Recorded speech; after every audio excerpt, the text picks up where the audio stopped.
And now, part 2 of our 3-part conversation with Suzanne Yatim, Palestinian-American activist, actor, and former Miss Arab USA, discussing Palestine 1 year into the war and keeping Palestine in mind while voting. This is the Black Information Network Daily Podcast with your hosts, Ramses Ja and Q Ward. So another thing that you mentioned earlier in the conversation, I forget what we were talking about, but you said something that stood out in my mind. You said single voter issue. Yeah. And one of the things that has changed over the past year is us learning exactly where Israel gets their weapons from. Yeah. They get them from us. 70%. 70% of Israel's weapons come from the United States. Mm-hmm. The whole time we've been supplying Israel with weapons, which is why we are often left off of those lists of countries supporting free Palestine, and we're often voting against Palestinian interests in, global voting forums, right, for different things, the UN and so forth.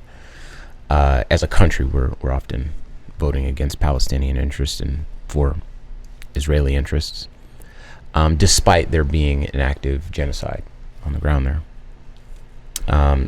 We've, in the past year, heard a lot of doublespeak politically, people talking out of both sides of their mouth.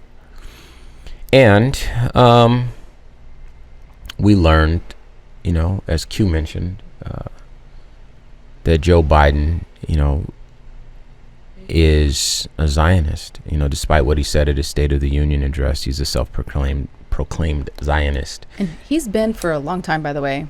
Yes, I know unaware. You recently said you heard him say he's a Zionist, but I remember him having dark hair the first time I heard him say it.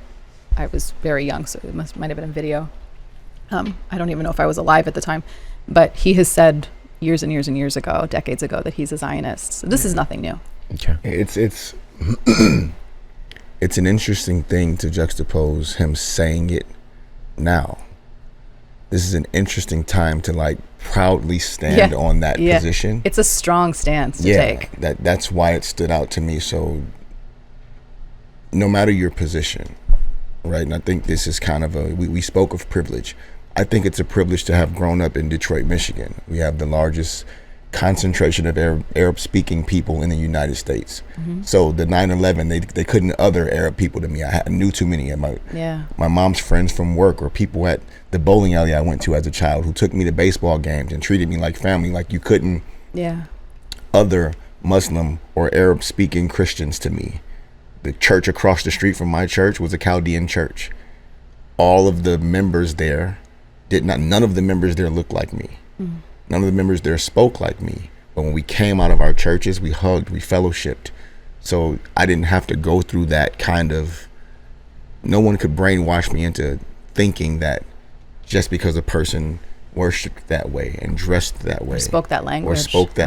That they were automatically bad. But so many people immediately raised their American flag and looked at Muslim and Arab people as bad, because that was kind of what they were told and taught to do. So when we get to the position that we're in now, we didn't have to be scholars to just keep seeing what we were seeing and realize that it was awful. Right. We didn't have to be more educated. We didn't have to learn more about the history. Knowing none of the history, you can look at that and see that what's going on is wrong. So to, in that moment, plant that flag was like, whoa. Oh, for Joe Biden? Yeah. A video of him doing it years ago, I could have looked at that video and thought to myself, well, maybe, back in the day, he thought that was the right move. Because a lot of people were tripping 30 years ago. Yeah. Maybe today, even with his support of their government, he can say that he was tripping. No, he stood on that. Yeah. And wow, it hit me, it almost physically hit me. I was like, whoa, that's right now is an interesting time to make that point, to stand on that. So it is a really, really difficult thing to be a citizen of this country when you look like us. So this is kind of where I'm going with that, because with the single voter issue, with the things that we've seen in the political arena that have taken place over the past year, the most prominent of which is Joe Biden deciding that he's not going to seek re-election, and Kamala Harris now being the Democratic Party's nominee for president.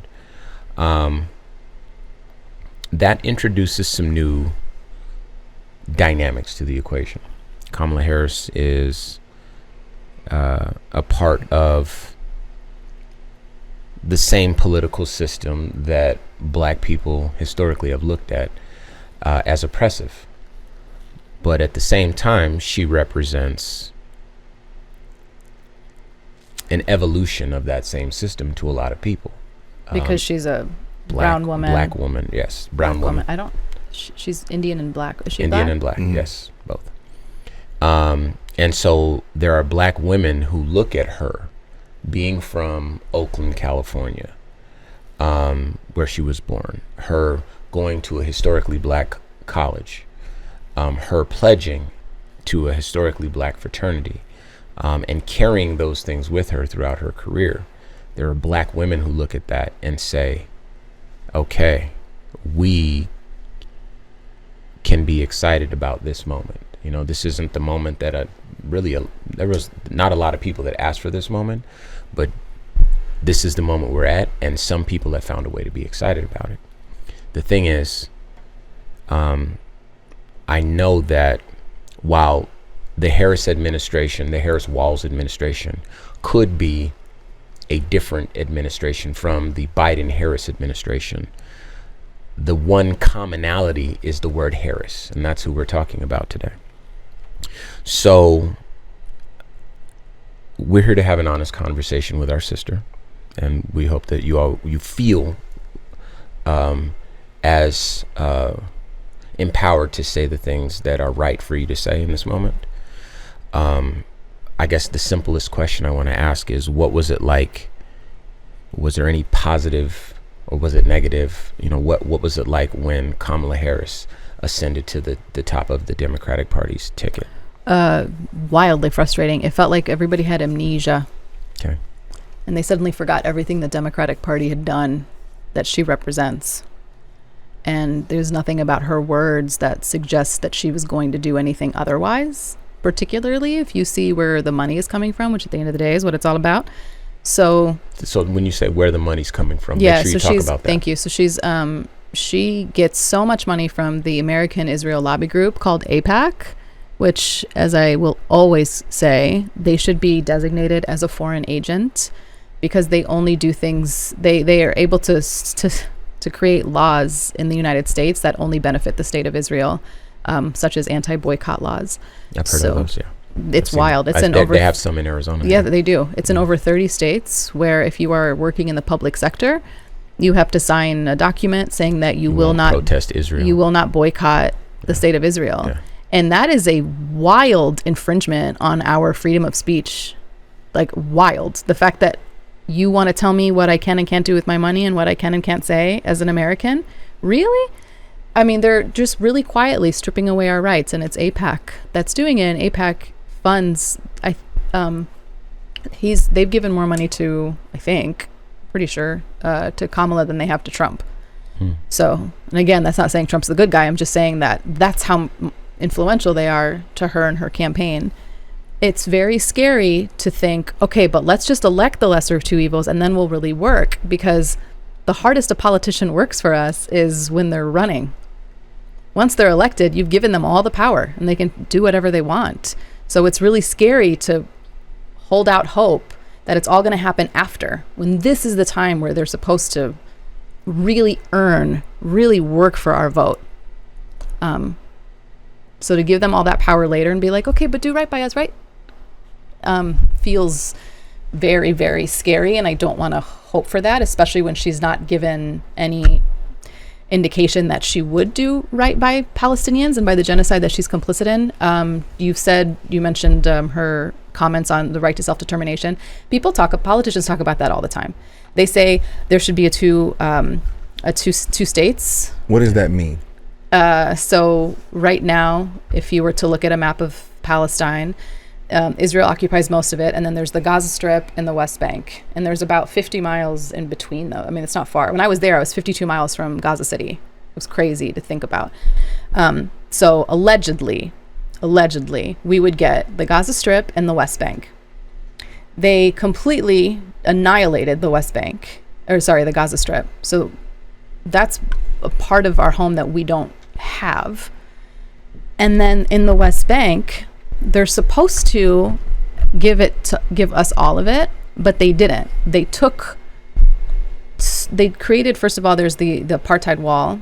It's bigger than the Berlin Wall, and it weaves through the West Bank. It's not on the border as it should be. There shouldn't be a wall, but if it were to be a wall, it should be on the border, and it's not. They've weaved through, and they've split the West Bank into 3 areas. It's called Area A, B, and C.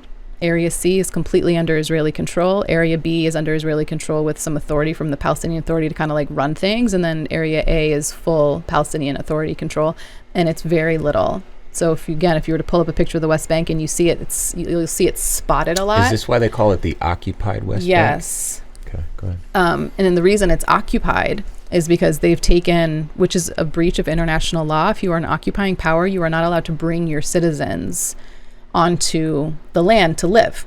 They've brought Israelis from inside of what is now Israel proper into the settlements. And so they've built these giant settlements on stolen land. How are we supposed to have our own state when snaked in and around throughout the entire West Bank are giant pockets of these huge settlements with Israeli-only roads? And who's supposed to enforce these international laws that are being broken? You have to be a good citizen. So like the state of Israel is supposed to, like all states, just go, oh, this is a violation of international law, ergo we won't do it. When a nation breaks the international law, there's really nothing you can do unless that government, like there's been a few war criminals in Africa. Of course, it's the Africans. It's a few war criminals in Africa who've like been tried in The Hague for war crimes, but they're not allowed to, there's no like force, like a police force, like international police force. The UN doesn't. There's UN peacekeeping teams, but they have to be invited by the country. So the UN has tried to. I know it doesn't make sense. So these international laws are useless. Correct. So unless it's like we're asking, good faith partners here, and with the state of Israel, there's no good faith in them at all. So they don't care that they violate international law. They really don't care. There's no way to enforce it. So that's why we need countries to do sanctions and embargoes and boycotts and things like that, like we did with South Africa, because that's how we overturned South Africa. That's why the boycott thing was such a big deal when they took those laws, when they put those laws into practice here in the U.S., the anti-boycott laws, because they saw, oh, my God, when you boycott, look what's happened. Look what happened in South Africa. They knew it was powerful, and they were so terrified that Netanyahu, the Prime Minister of Israel, actually bragged about how they were able to pass those laws here. So how about this? For people that feel like, okay, this is a complicated issue. For people that have been paying attention to the plight of the folks in Palestine, but also engaged politically in this country,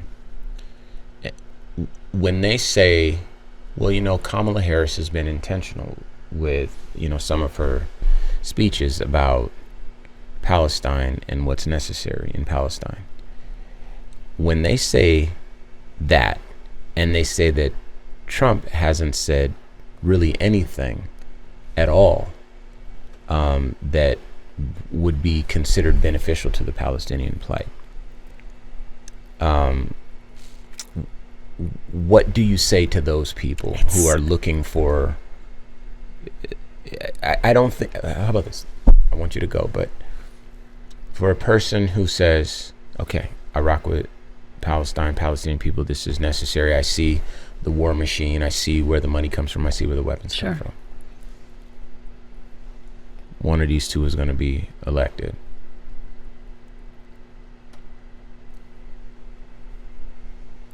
And I don't want to forget that I was just standing shoulder to shoulder with my Palestinian brothers and sisters. But I got to cast a vote. talk to us about what you want that person to consider. What you see how challenging that is? Yeah. Okay. Yeah. So just kind of give us some insight. There are elements of this that are very black and white, and Okay. there are elements of it that are complicated. Mm-hmm.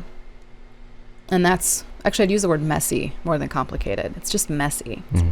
because you're integrating multiple countries, you're integrating multiple people, and everybody has their own struggles. And I get that.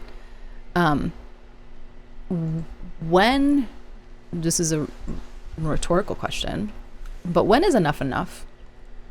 There are things happening in the world that are really bad and we should be concerned about, but we are not actively complicit in.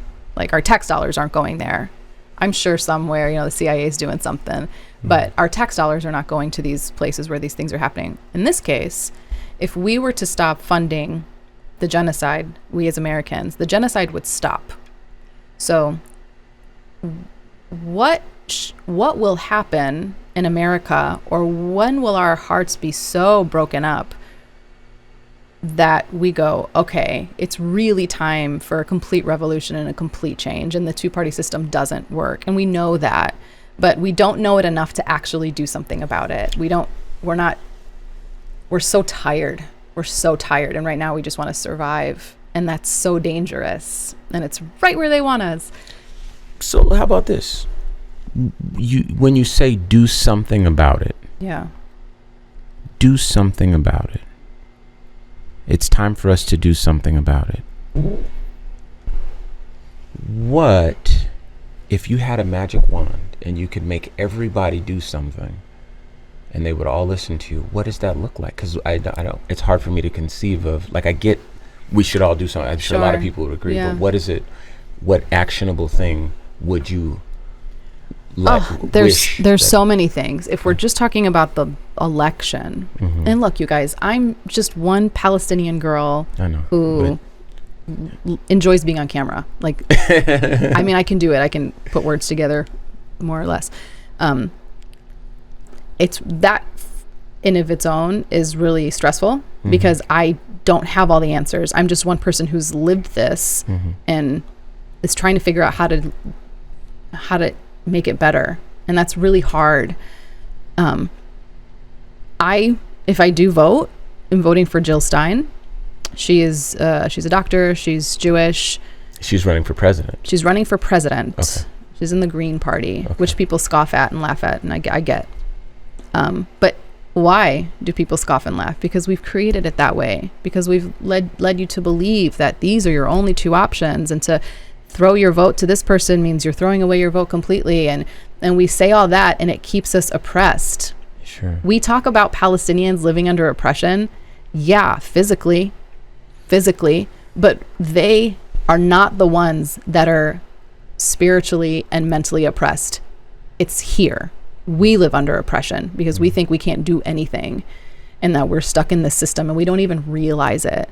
And so, again, what is it going to take for us to break that system and expect that our leaders are going to listen to us is just insane. So I'm voting for Jill Stein because I just want to get as many people to do that as possible. Even if she doesn't win, will it show that her opinions and therefore our opinions are really strong and actually require more notice?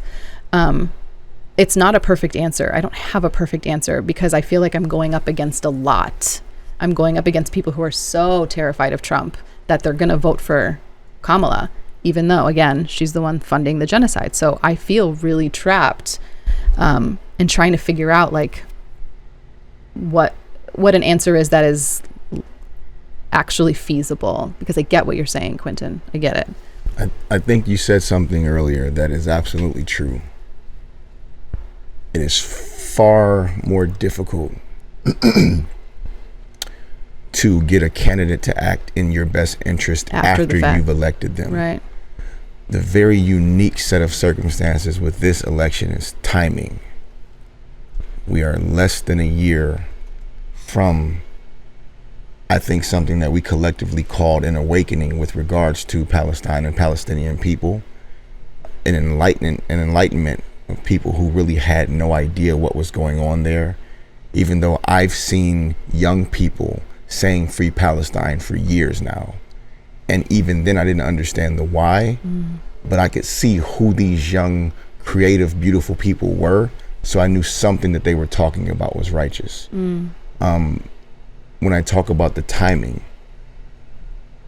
there are 75 million people in this country that religiously support Donald Trump.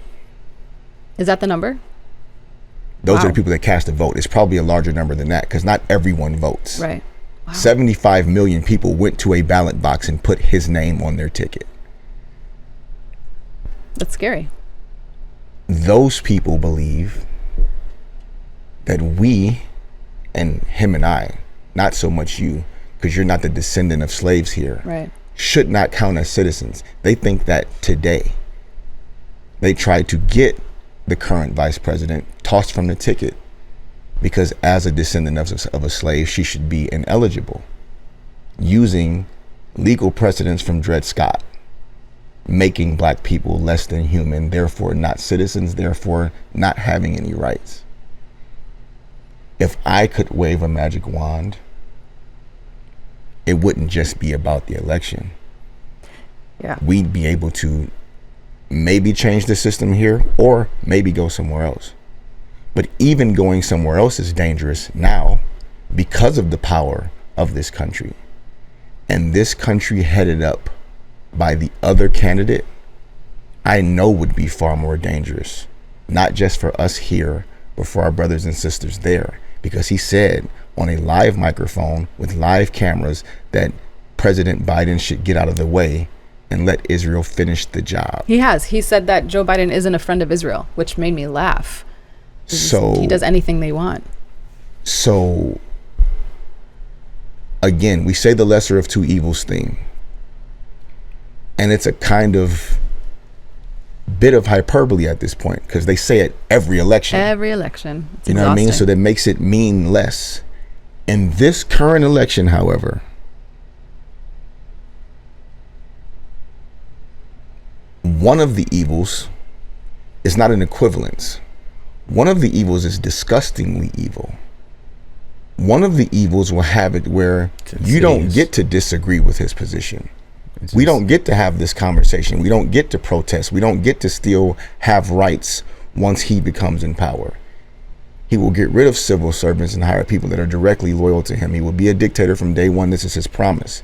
And the documentation shows the plan to get rid of the Department of Education, to get rid of women's rights to choose, to declare black people literally not citizens, therefore not having rights in any way and any protection from the federal government or the judicial system. To reinstate, you don't look like you belong here, so I can come in your home, I can go in your car.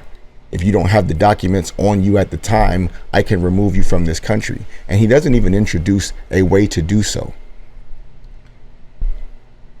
Dr. Stein is not as bad a choice as him in any way. And in some ways, because I don't know her political platform, maybe she's a fantastic candidate. It's just at this point for some people, the idea that she cannot win in a binary electorate does hurt the chance of someone beating that guy.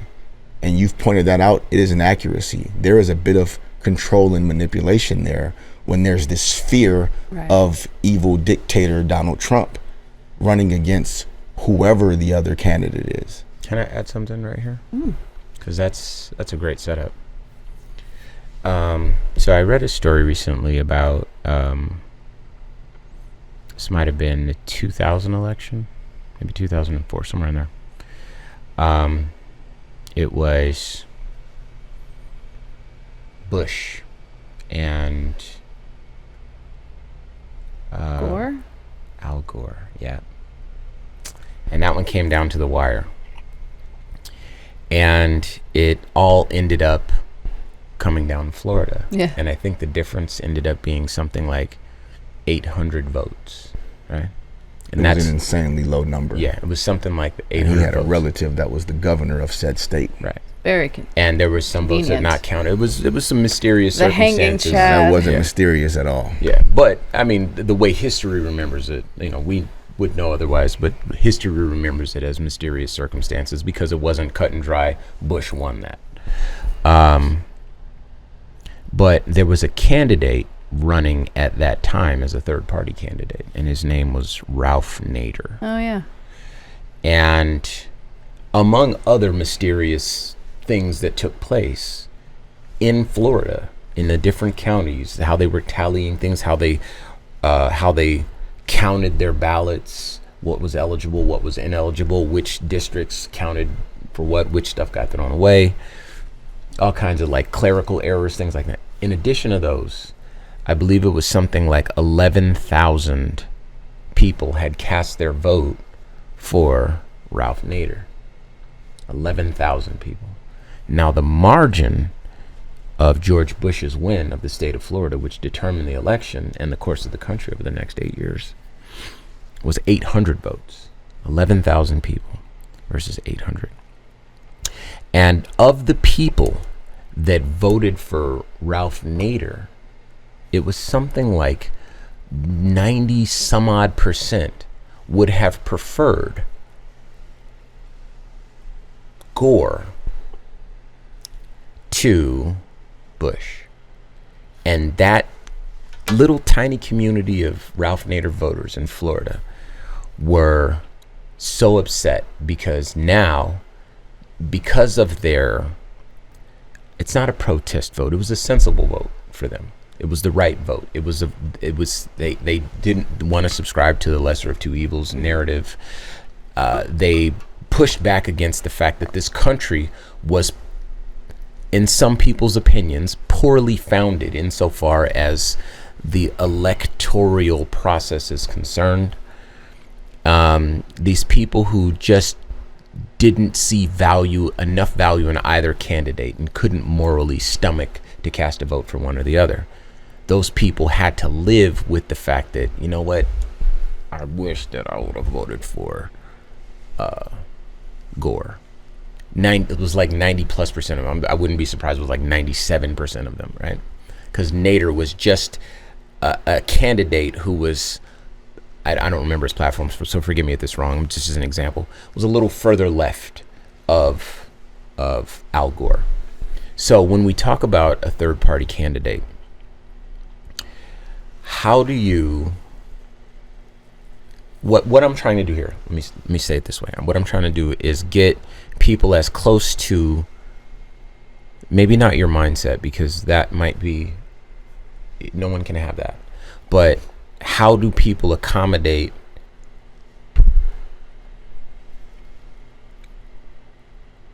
the reality of the fact that your people matter and they're valuable and special and beautiful and they belong here and they deserve protection, full stop, against every other reality that human beings have to live with and be confronted, you know, like you mentioned, stop and frisk, women's rights, that's a long list, housing discrimination, economic inequality, other things that I couldn't even conceive of because I don't work in that arena. To say a vote for, what's her name, Kamala Harris, is a vote against your people, a slap in the face to your people. I wouldn't even push back on you on that, because that's the thing that breaks my heart. It's the thing that keeps me from being as excited as I would like to be, because I know, I even got over the cop stuff. I do not like the police. You can ask Q. I don't rock with the police, but that, I'm looking for these bright moments and her talking about, two-state solutions and the people in Palestine deserve X, Y, and Z. And then I get the text on my phone at the actual rally of, okay, the U.S. is sending more weapons. Talk to us about, do your best. I know. You tell me. We have this problem. Yeah. This country is genociding my brothers and sisters in Palestine. What should be done to make sure that we all feel safe? because again, I'm not minimizing the fears that you have. They're legitimate fears, 100%. They're also things that currently exist in Palestine. They're happening right now. Project 2025 exists in Palestine, 100%. Israeli soldiers can walk into your shop and say, let me see your phone. And if you've liked something or commented something that they think is sympathetic towards the people in Gaza, they can arrest you. Full stop. It already exists, and Israel is wildly influential here. So to say that, like, oh, we're so afraid that this is going to happen, it's already happening. And it's happening on our dime. And there's no way I'm going to vote for, I don't care if she's a woman or of color. I don't care. There's a handful of Palestinians who are pro-Israel because they're getting paid a lot of money. Really? Oh, yeah. They're collaborators. They're dead to us. They're our enemies. Like, they're awful human beings. Awful. But every group of people is going to have, people who are not as integrous, right? Yeah. I mean, to paint all of us as perfect is really scary. Nobody's like that. They do that to black people too. Sure, yeah.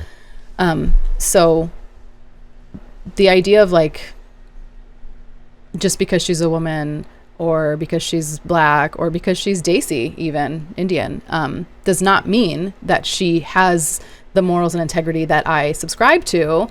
And also, there's just the plain old fact that she's funding genocide. So, like, how many rights do you have to get in order for us to finally get our ceasefire? Humanity validated. That's what's so scary. Yeah. I think the thing that makes it difficult is that there is no magic wand. Right? There isn't. That doesn't exist, and there's not a singular solution that makes everyone happy. But I hear one person saying finish the job. I hear another person saying ceasefire. I won't pretend that those two things are the same.